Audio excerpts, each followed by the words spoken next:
Well, today is the day that we're going to talk about DMAG9b. So DMAG9b is an implementation of the fast bilateral solver by Barron and Poole. Yeah, so the goal of that thing is to improve the quality of depth maps, especially the ones that are noisy. Okay, so let's read a little bit this, but I'm going to explain in more detail. So okay, so here it's saying that the manual for DMAG9b is in the archive. So how do you get that? So it's very simple. Okay, so you go into this tab and then you look for, you can just search for it with this guy find, or you can just go down and it should be, so you see 5, 6, you just go to 9. This is 9, so this is the archive. So just click on that. That's going to bring you to Dropbox, and here you don't even have to download it. You can just look, the manual is here. Okay, that's your manual. So you can read this, it's very light reading. And this shows the parameters, the input parameters for DMAG9b, which are stored in DMAG9b_input.txt. So reference image. So if you computed a depth map for a stereo pair, that's going to be your, for instance, your left image is going to be your left depth map. Spatial sample rate, range color sample rate. I don't know if I'm going to explain here. Lambda, I know lambda is the smoothing term. I'll get back to that one. And the only parameters that are of importance are basically this one, spatial sample rate. I know that the default is 32, but you can go down if you want. It means it's going to be, if you go down, it's going to be less aggressive. So default is 32, but you can go down to, let's say, 16.8. The range, you don't really need to change it. Default is 8. I don't think you need to lambda, I think default is 0.25, but you can change that. It controls the smoothness of the depth map. This you don't need to change, don't change. This one you may, default is 1. This one you may want to reduce it. I don't know, 0.5, 0.2 maybe. And the rest, this relates to the confidence map, so you don't really need to do anything about it. Okay, so the only thing you may want to change is the spatial sample rate, lambda, and maybe the scale parameter of the Geman-McClure function. So here, here I explain the parameters, so that's nice. Okay, so you can just go through this. Yeah, so that's good. What else? Here, okay, so there's an example. Okay, this is your confidence map.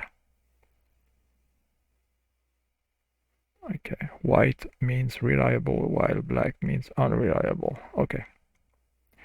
Well, we'll get back to that a little bit later, because okay, I explain. Yeah, here I have a PDF that explains a bit better. So let's open that.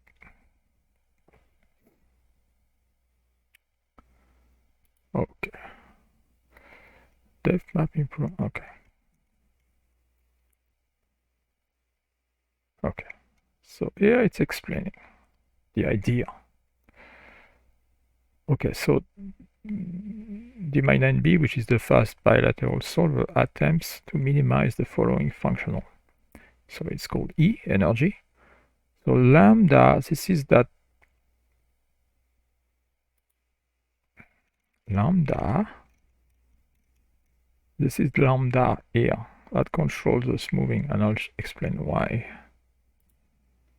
Okay, so lambda is the smoothing term multiplier.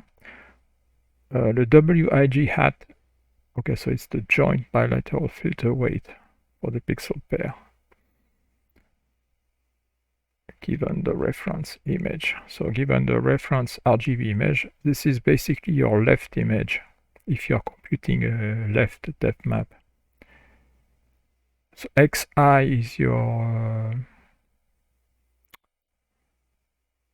the quantity we are trying to solve for. Let me download this because it's annoying. Let me download that guy.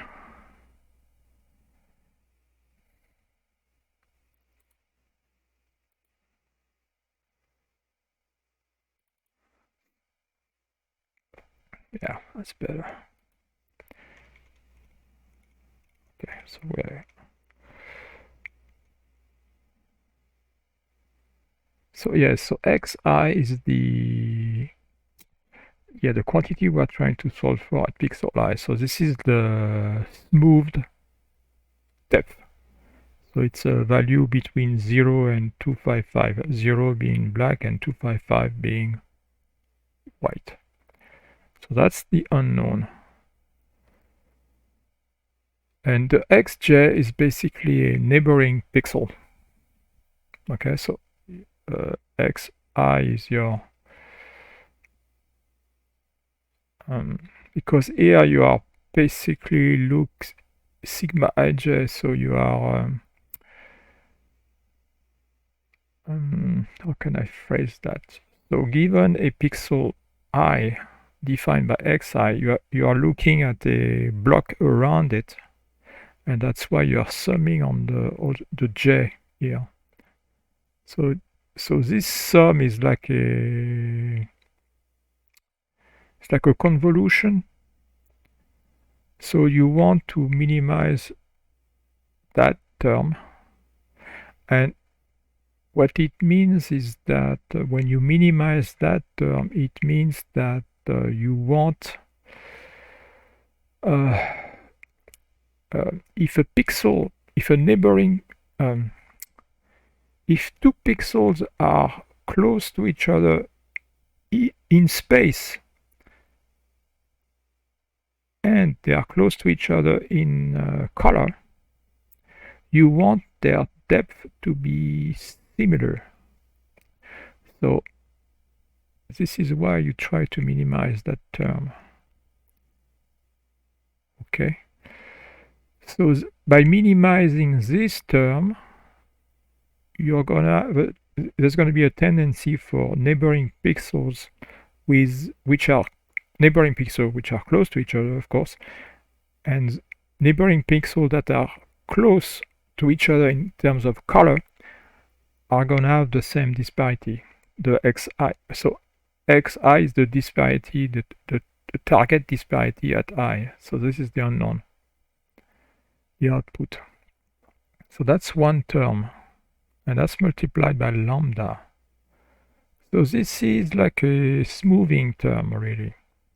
So the higher the lambda, the more smoothed your depth map is going to look like. And the lower the lambda, the less smooth. Because let's say if lambda equals 0, this term is gone and you only have this term, and this term means, okay, Ci is the confidence.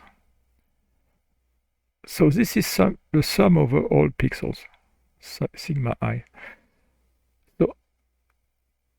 So xi again is your target disparity or depth. Ci is the confidence, and Ti is the input. It's your input depth map. So if you have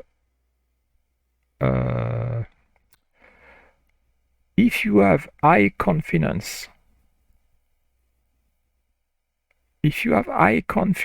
for your input depth map at that particular pixel. So CI is going to be, let's say, 1.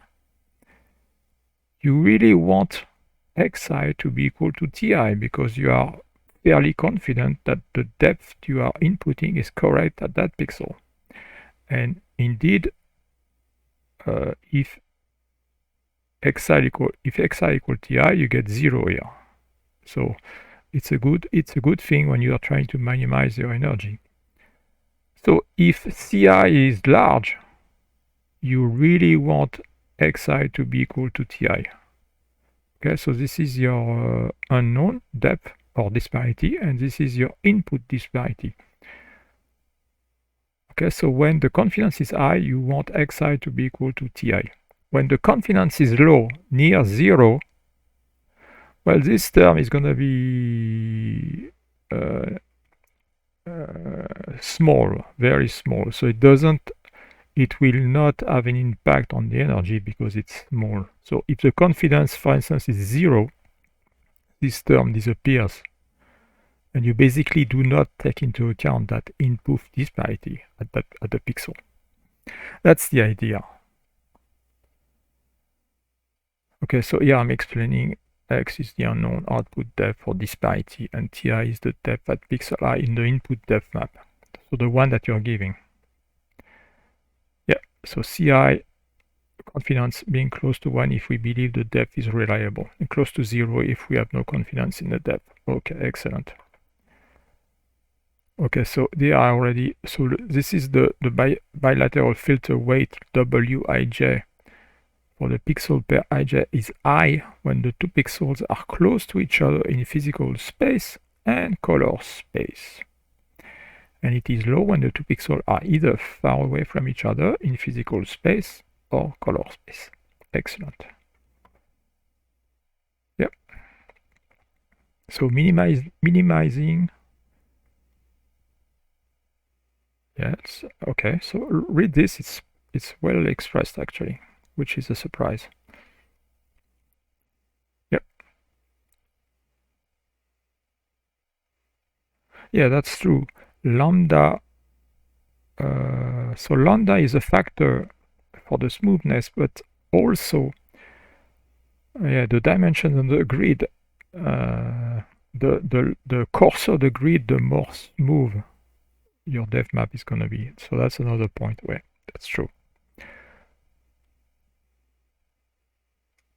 Okay, so this is where it gets interesting. So that functional, that E, it's not solved in a traditional image space. Yeah, because it would be it would take too long. So it is solved in the bilateral space. Yeah, so the bilateral space is so it's a 3D grid where the first two dimensions represent the physical space. Yeah, so again, it's well explained here. So if I have a reference image that's 100 by 100 pixel,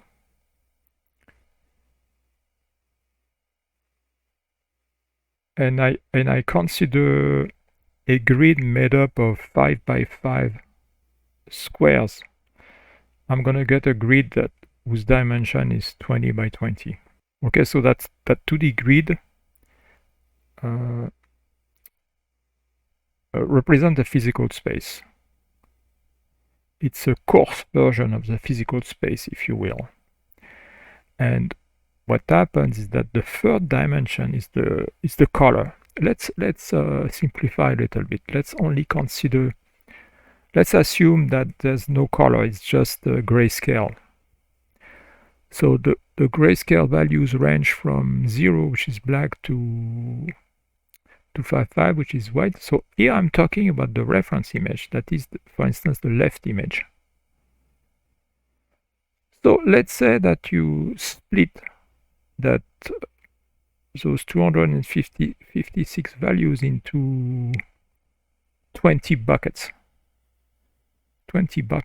or 20 cells. So it means that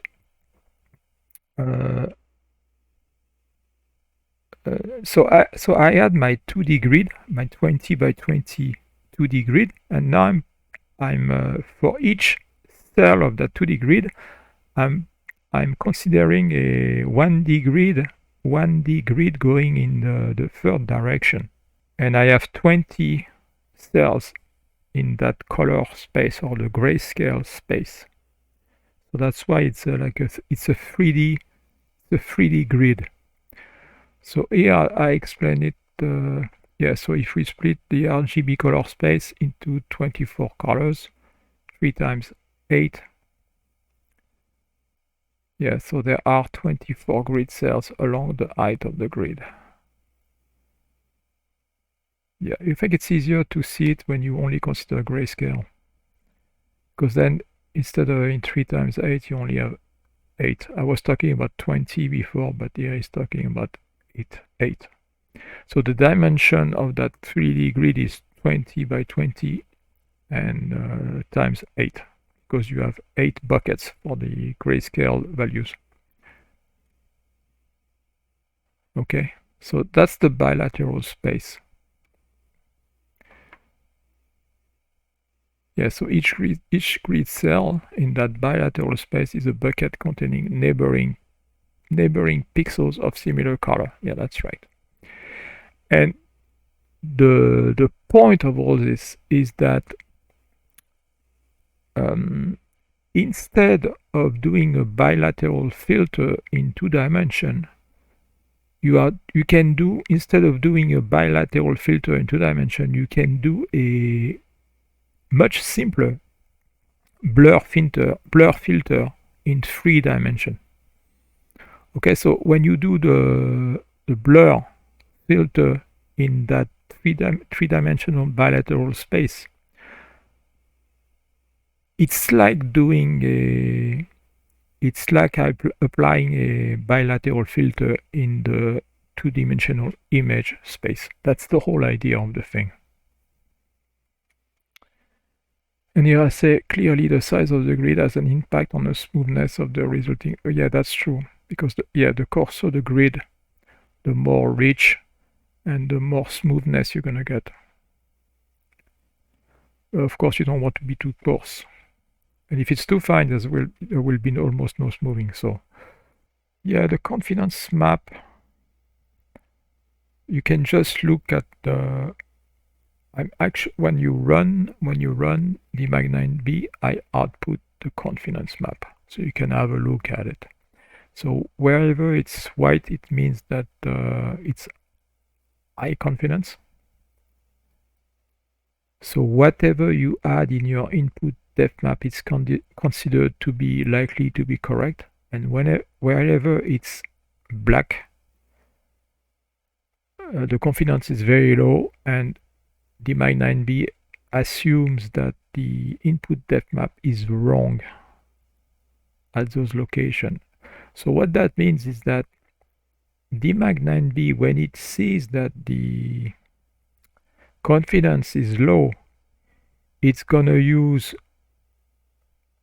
the bilateral filter to figure out what the smoothness, what the disparity should be based on the neighboring pixels. That's the idea. It's basically a joint bilateral filter, but it's using that confidence map to drive the thing. So it's not doing the bilateral filter for every single pixel. It's very selective. Okay, so that's the deal. And then I'm showing some results in that thing. Yeah, so yeah, 32.8. So those are default 0.25.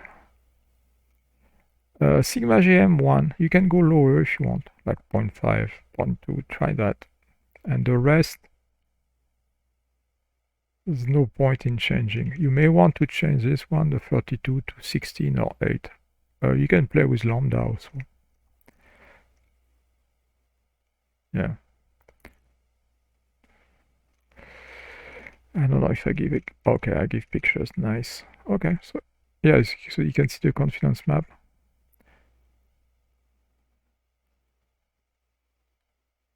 It's basically whenever you have a change of disparity, it's kind of suspicious. So it's kind of it's probably flagging more than it should. What you see as black here doesn't really mean that it's wrong. It's just that it's suspicious. So it's being conservative. Also, you can play. I think here no. Let's see. I use 2, so it gives you some very fat. It gives you very fat confidence maps. I think now I use 32. I think sigma 2 is probably too low. Use sigma 32 instead. Sigma equal 32. Yeah, because yeah, it's a little bit too. The black lines are a little bit too wide. Okay, so again, black means that no confidence in the depth, in input depth. Even though it could be perfectly correct, it's just being conservative. It's just being conservative. And here you can see that the color doesn't change, but you still have a jump of the you have a jump in the disparity. It's hard to see, but there is a little jump, so that's why you get those lines, because the disparity is changing, so they get flagged as suspect, but not. The confidence is not. The confidence is not 1. It's probably point I don't know, 6 or. So it's flagged as being suspicious, but not very suspicious. Put it that way. Okay, so I think.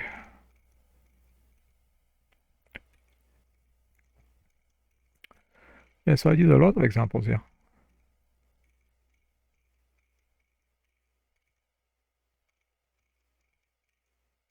Okay. Okay, so let's go back.